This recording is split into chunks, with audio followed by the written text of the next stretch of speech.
Your Facebook ad just hit a crazy click-through rate. Awesome, right? Well, not necessarily.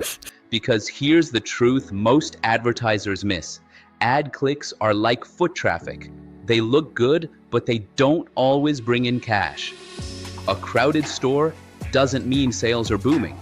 And a high CTR doesn't mean your business is growing. CTR is the lure. ROI is the catch.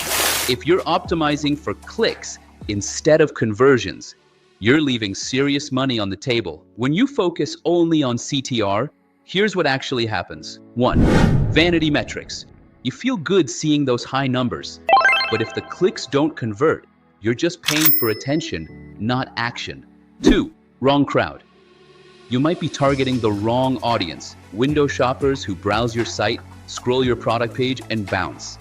3. Burning budget. Every click costs you. And when those clicks don't turn into customers, your ad spend goes up. Your profit margin goes down. 4. Conversion blind spot. When you chase clicks, you forget the bigger picture. How many of those clicks actually turn into sales, leads, or real ROI? So, here's how to fix it. Step 1. Target with precision. Stop trying to attract everyone. Focus on audiences most likely to buy, your existing customers, lookalikes, or retargeted visitors. Clicks are easy, but conversions come from intent. Step 2.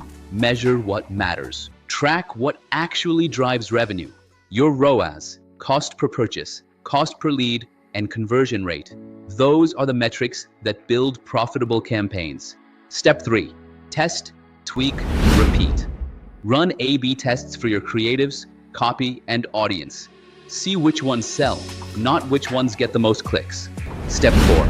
Smooth the path to purchase. Don't lose good traffic to bad UX.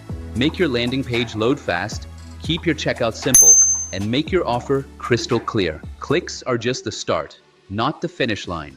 They might make you feel good, but sales are what keep the lights on. So, stop chasing CTR and start chasing ROI. Because the goal isn't more clicks, it's more customers, more conversions, and more cash in your business. If this helped you rethink your Facebook ad strategy, hit that like, subscribe, and comment below. Are you still optimizing for clicks or for conversions?